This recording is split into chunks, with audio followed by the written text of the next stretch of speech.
Hi, I am here in Indian Wells, California. I'm looking out at the golf course right now. It's a really beautiful hotel.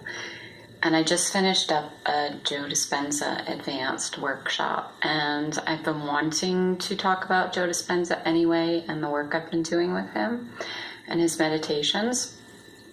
And I thought this would be a perfect time while I'm still in the energy of the retreat and wow, feeling some of the crazy experiences I had. So this could be a longish video because I'm going to kind of start from the beginning of my experience with Dr. Joe and go into the retreat as of now, and then I'm going to let my higher consciousness come through and have some expressions about it as well. So if you want to watch it in segments, go for it. I don't know how long this will be. Okay. So, as many of you know, Rod, my current husband, almost ex-husband, and I have been separating. It's been going on for a couple of years now. It's a loving separation, and we're really doing our work to keep it loving and high vibe as much as possible for us and for the kids, and just to be a loving example that a couple can separate in a loving, divine way. But for me, this has brought up a lot of stuff about my Black mentality, not having enough money, just looking at all that intense fear about how am I going to be out on my own, raising my kids. When, my work is my spiritual work and it's all by donation. And, that's my life and that's what I do. And my kids are homeschooled and I've promised them that I will not send them to schools. So I'm kind of, I'm in a predicament in the worldly sense where I need a flow, but my work is my work and it's beautiful and it's what I'm here to do, and I'm with my kids too. So I decided at one point that I really needed to change this. I knew it was something that I'm going to have to approach, that I'm going to have to change in my life, and it's time. So I started looking at kind of different programs. Again, those of you who know me, I'm a yogi. I've always been in a yogic tradition. I've been in the Shaktipat Kundalini tradition for over 20 some years.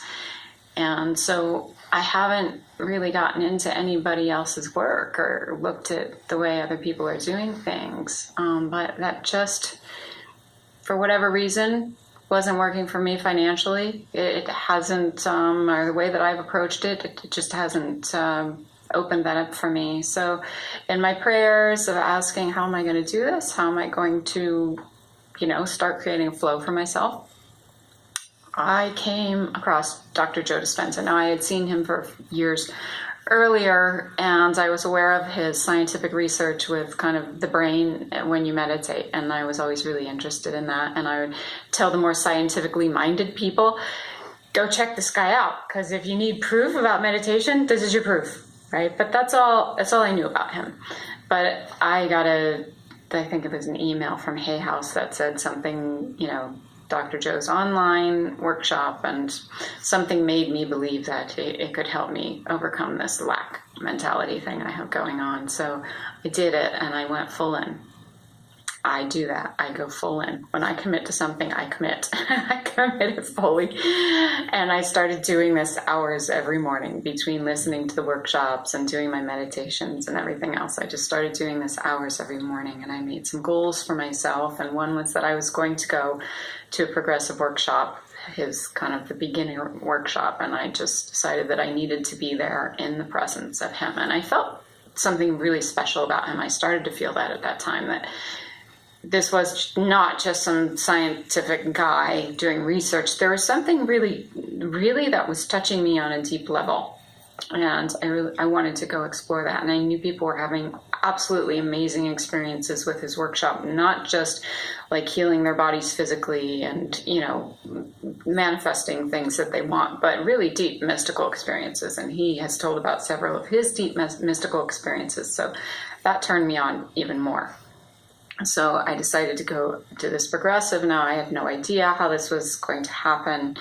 Our bank account is usually pretty close to zero, and any extras just haven't been possible. So, I didn't know, but I said I'm going to go to this retreat. Now, in the midst of this, my mom had a great stroke, and it appeared that she was going to pass. So I decided, my family and I, Rod and the kids and I, went down to visit my mom. And I was really doing the meditations at that time fully, like a few of them a day. And I went there and got to spend several days, several nights with my mom in the hospice. It was just such an amazing, beautiful time with her. And there was family drama going on, and as that happens, and I just blissed out through the whole experience. I was just blissed out because I kept doing these meditations, and they would just take me into the highest state of bliss that I just was with my mom, and fully conscious, fully aware, blissed out. No matter what else was going on in the room or with everybody else, I was just in a state of bliss. And that alone just blew my mind. I was like, oh, wow, okay, these meditations are taking me further. And I was releasing just a lot of karmic stuff was coming up. I just felt for the whole family. I was just, every night when everybody would leave and I would just be there with my mom in the hospice, I just did these meditations to release stuff with my karma, with her karma, with the rest of the family, just everything. So I always said, if I ever meet Dr. Joe, I am going to thank him for that beautiful time of my mother's passing. So if you happen to watch this, Dr. Joe, thank you for that. Thank you for everything. And in the passing of my mother, none of us knew that she had any money. Well, I guess my one sister did because she was taking care of her finances. But we all ended up getting a little bit of money, enough money to get me to the progressive workshop, also to this advanced workshop, and to get video equipment, so I could start doing my YouTube thing, which, by the way, this is on my camera today, or on my phone today, because I don't have my camera with me, so quality might not be as good as usual. But anyway, so that was an amazing blessing that, I actually was able to go to the workshop, and I went to the progressive workshop, and it was amazing. But I wanted more. It's kind of the beginner, and I wanted more. I wanted deeper. I'm like, I know he does so much more in the advanced, so I couldn't wait for the advanced. It was 3 months later. That was in June. We are now in September. Yes, September. So the progressive workshop was great. I came home and I had applied for passports a few weeks before the progressive workshop for me and my kids, because I want to start traveling. It was kind of me putting my intention out there, like, I'm ready. I am ready, universe. I want to start traveling. I want to start living my life again. I'm ready to just open up to that field and just start, living my life again in that way. I used to travel a lot, and I just stopped traveling and stopped doing a lot of things that I love, and I'm ready to open up to all that again. So when I got back from the workshop, I got my 2 kids' passports in the mail, but instead of my passport, I got a letter saying, we cannot give you your passport because you don't have this documentation, because my name, the trail of my name, has been so intense over the years that I just did not have the documentation that they were asking for. For those of you who don't know, I legally changed my first name, got rid of my middle name, and I legally changed my first name around the same time, pretty much the same time I was marrying my first husband. So my name went from my birth name to an entirely different name. So they wanted the name that was between those 2 names, where I had my legally changed first name, but my maiden last name, and was never really legally that name, even though that name is on my kids' passport, or on my kids' birth certificates. Somehow, I don't know how theirs came easily. So I went into panic, and I went, oh my God, I'm never going to be able to travel again. What am I going to do? I'm not going to get a passport. My life is over. But I only let that go for about 5 or 10 minutes. And then I remembered something Dr. Joe had talked about in the workshop. And that was that all possibilities, right? There are all possibilities in the quantum field. That means all possibilities, everything. So if there's something that you want, you can make that happen. So, and of course, with divine will, I always surrender to divine will. I always meditate first and say, what's the highest and best thing for me? So I did. I meditated, and so he has you make a little symbol. So I made a P with 2 squiggly lines around it. That was my symbol for my passport. And then he has you make an intention. So my intention was that I would receive my passport in the mail, no extra documentation needed, no questions asked. And I was going to say within 2 weeks, although he recommends not setting a date thing. I was really feeling like I wanted to set a date with this.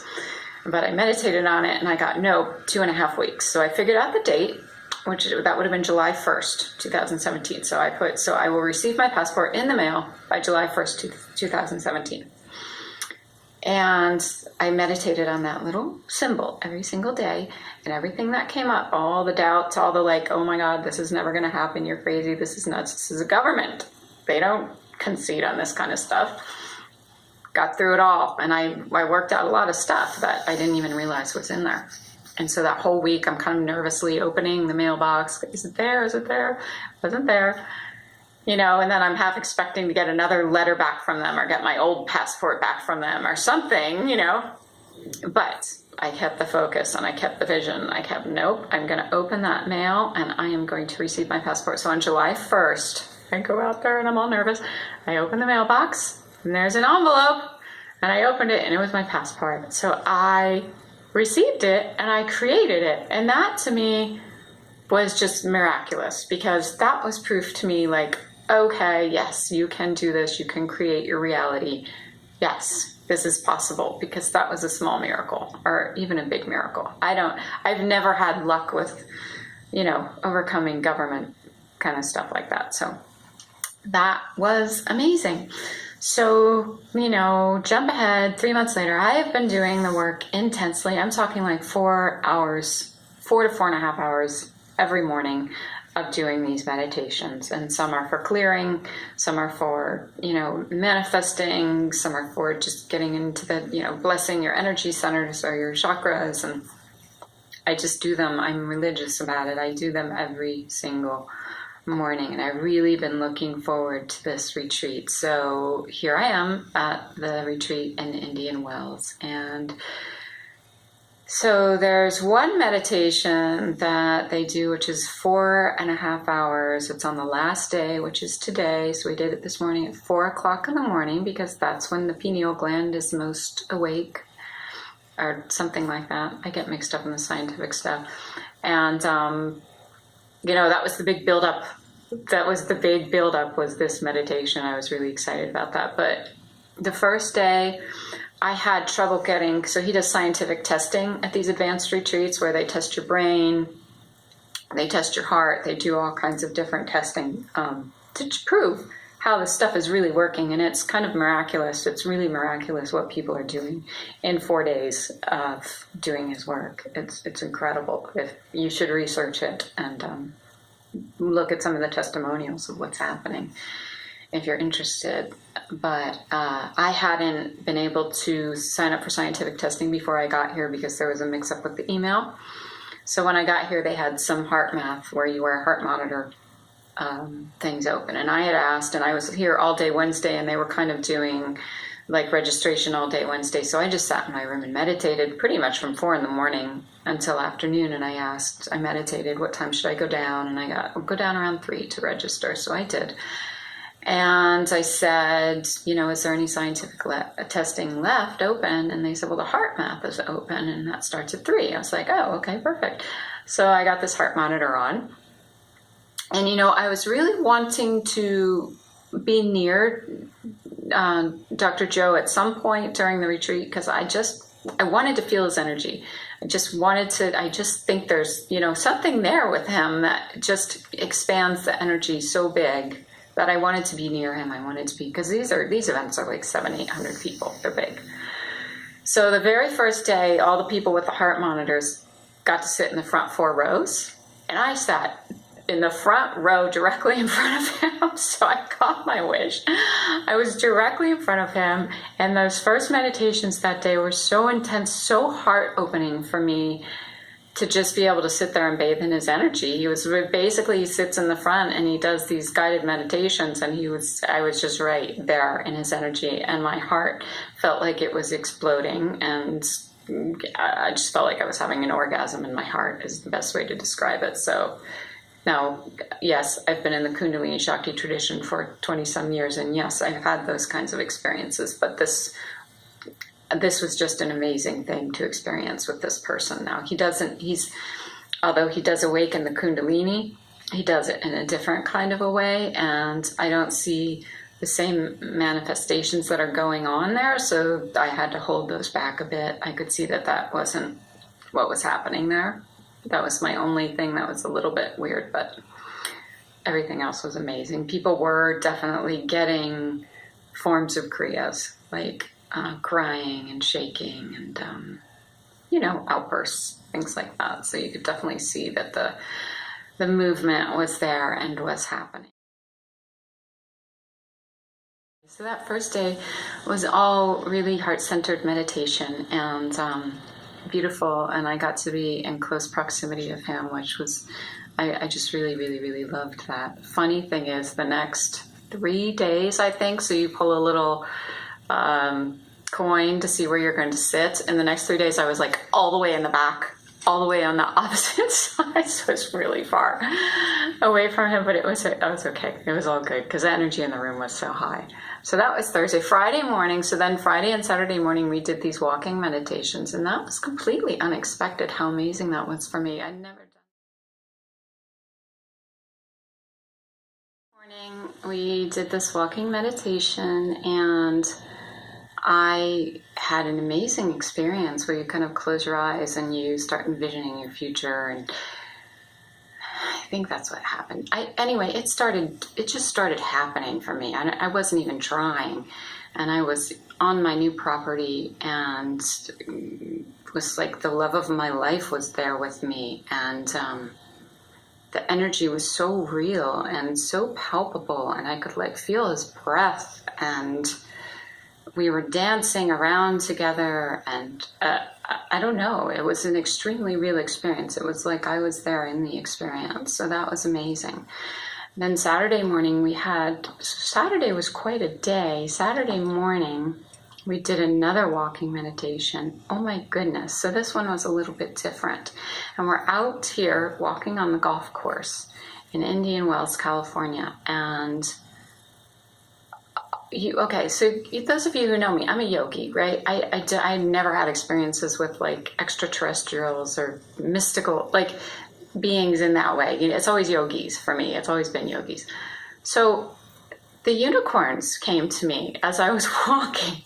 A unicorn came to me and started making me laugh and laugh and laugh and laugh. And then I got on the unicorn's back, and the unicorn took me for a ride, and then I became a unicorn, and then I was just with hundreds of unicorns, and we were in this realm, and we were laughing and laughing and laughing, and it was so joyful and so fun. And then they said, you need to go up. There was the light, and I don't know if it was the sun. It felt like the sun. You need to go up. You need to go up towards that light. And I didn't want to leave them, but at the same time, I knew there was something really important for me to go. So I started going up. I started going up. I started going towards this light. And eventually this beautiful light woman, she was completely light, received me. And it was my mother, and my real mother. And my light family was there, and they were all with me. And it was just so, I was home, I was home. I was like, oh my gosh, I'm home. And I don't remember the exact order it went in, but I remember them removing just this big dark thing from my chest and pulling this darkness out of me and dropping it. And I just got so sad. And I said, why did I leave? I don't understand. Why did I leave? And they said, because you wanted to know the truth. And I said, well, why did I go there to learn the truth? And they said, because to learn the truth, you had to know the non-truth. Those weren't the exact words, but it was something like that. You had to see what is not, to see what is true, you had to see what is not true. That's what they said to me. And I was just like, I just couldn't even believe that I ever left them. And we stayed for a while, and I said, can I stay now? I don't feel like I need to go back. And I just felt no connection. For those of you who know me, I'm so connected to my children. I felt no connection to anyone or anything here. It was just, I was with my family. You know, I figured, oh, everybody's good down there. They'll work out their karmas. They'll be fine. And I wanted to stay. But then all of a sudden this great sense of compassion came over me. Huge compassion, like, wait, they're still there. That place that I don't want to be, they're still there. You know, and I just felt this immense need to go back and show them the truth. And what my family had just shown me, I just felt this immense need to go back. And a little bit later, it was like my mother pushed me down. So I went back down through the sun and through the light that I had come through. And then I was with the unicorns again, and we were laughing and playing. So then I was crying when I was with my mother. And then I just started laughing hysterically again, because the unicorns, they just made me laugh. Their energy just made me laugh. And then, but only for a few minutes with them. And then the unicorn that had taken me there took me back and put me in my body, placed me in my body, touched my third eye with his golden horn. I shouldn't say his, because they're definitely non-gender. Touched my third eye with the golden horn. And as the unicorn was leaving, the music of the meditation stopped. And there I was, back in my body, in this world. I opened my eyes. There was the sky, you know, the trees, and this reality. It was back. And I just started sobbing and sobbing and sobbing. And I couldn't stop sobbing. It was overwhelming. And it wasn't really because I was sad. I was just sobbing. You know, it was my mother. It was that connection with my mother. My real mother, you know, my divine mother. Oh my God, I just was sobbing. And I remember rolling on my side, and I was touching Mother Earth and just feeling such a connection to Mother Earth. And I was just sobbing. And I couldn't even fathom, like, getting up or moving. And then someone touched me and said,